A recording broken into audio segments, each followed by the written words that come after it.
It's time for another Dice Tower review with Zee Garcia.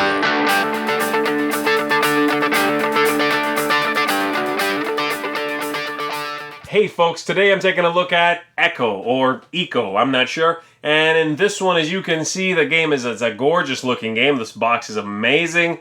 The story of the game is that you are one of 4 heirs to the Emperor, and the Emperor cursed you to remain forever trapped in some ethereal form, fighting your siblings.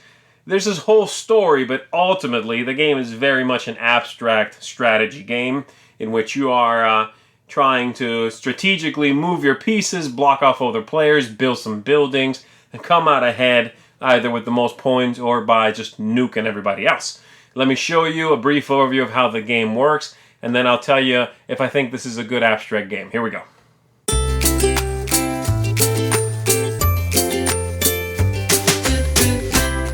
Here's what the game looks like set up for 4 players. These pieces have all been randomized for the 4 players. And if you play with fewer than 4, then you play with fewer hexes and makes the board smaller.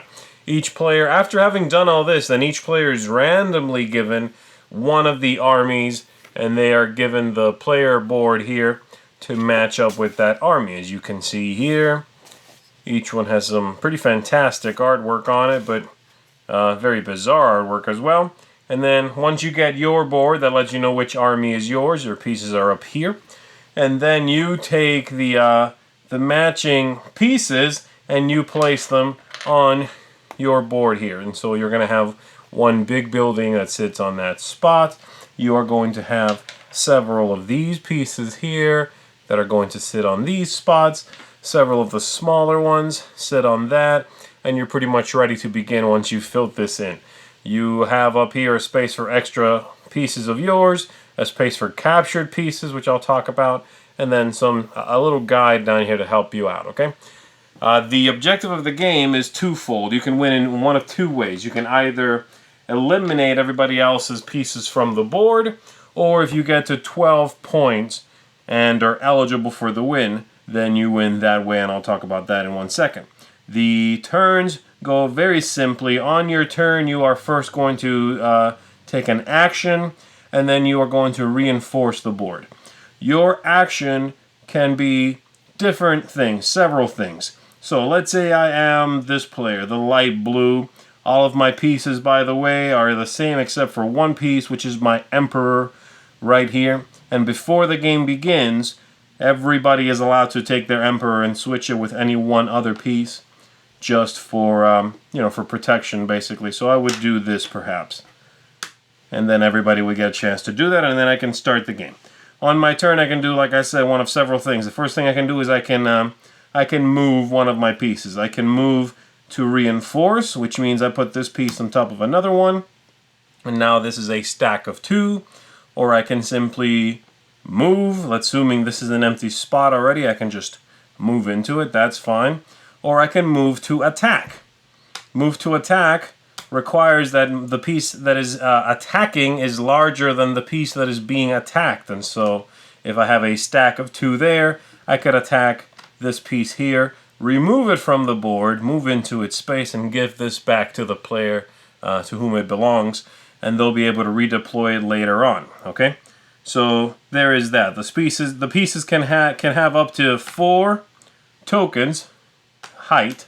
However, a 4, which is the strongest one, normally is vulnerable to a 1 size piece, which is called a kamikaze. And so if a 1 stack attacks a 4 stack, they are both gone from the game and given back to their respective players. Okay, otherwise a 3 beats a 2 and a 1, a 4 beats a 3, a 2 and a 1, etc. All right, so that could be my first move. I could do this and jump in here. And then let's say it is this player's turn. The white piece is here. And they could do, they could move in here for some reason. Or they could reinforce themselves by doing something like this. Make a piece stronger, etc. The other option you have, instead of moving, is you can start building those structures that I showed you. Okay, and the way that works is, let's say this has already happened here. And now it is the dark blue player's turn. Let's say they can remove a piece next to one of these spaces where buildings may be built and put a building out. And so if I remove this piece off of the board, then I can build here one of the little houses. Each terrain type, as is shown here on the board, can be built to specific limitations. And so the one I just built on, which is this gravelly looking spot, that spot can only ever go up to one of these little houses, and this will never be upgraded to anything better, okay? However, if I build in any one of these two spaces here, then I'll be able to build a house and then later build one of these towers. And if I build in one of these spaces, I can take it all the way up to the really big building there, which is worth quite a bit of points, all right? And so that's another thing I can do. I can put this in play by removing a stack, and those are all my action options. And then after that, this player, for example, who is now done with their action, would have to reinforce, which means every round you must add one of these at least, if you have them just sitting out of the game, back into the game. There's a couple of limitations for that. You cannot repopulate an empty space. That's not allowed.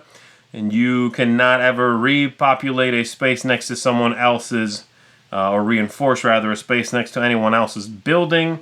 And so, for example, let's say white has put one of the little houses there. I cannot add this piece here. That is not allowed. But otherwise, I can just put them anywhere I want to. So I could reinforce that stack there. You are also not allowed to, if I already had two pieces out and I want to bring both back, they cannot go to different places. They must all go to the same spot. Okay? So let's say I reinforce that. And that's it for that player. And then the last player, who I think is this purpley one, is going to take a turn. And the other thing they could do is with their Emperor, they can attack a stack. And this is the Emperor breaks the rule about having a higher stack to attack someone else's. They can attack a stack of the same size. So they could attack here and give this back to that player, okay? Which again, this player is going to bring this back into play at the end of their turn. At least one. So that's pretty much the flow of the game. You are building buildings. You are attacking and defending and setting yourself up for strategic moves.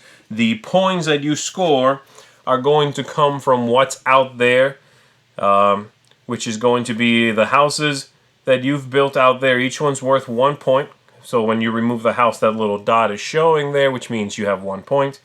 If you are able to build one of these up, then that's worth 2. And normally you put the house back here and build a tower in its stead. And then the big one here is worth 3. The stack height that must be removed to place one of these is equal to how many points it's worth. So 1 stack is removed and added, and then you add a house next to that spot, etc. A stack of 3 would be removed, and you get to place out the big house, okay? And so the other way, so these are points, and then the other way you get points is by capturing the other player's emperors, and you put them here in this little jail space, and they are worth 3 victory points for every one you have. However, if anybody captures, at any point that anybody captures an emperor, and let's say I have theirs in prison, then we automatically make a switch and I have to give them theirs back. Okay, so if I have the blue players and they capture mine, we automatically make a switch and they'll come back on the board at the end of our respective turns, okay? So that's how you score points. If anybody has 12 points at the end of a round, and, this is important, they have to populate one of these 2 spaces, which are like little cities or encampments or something. Oh, and there's another one here. For this many players, there's 3.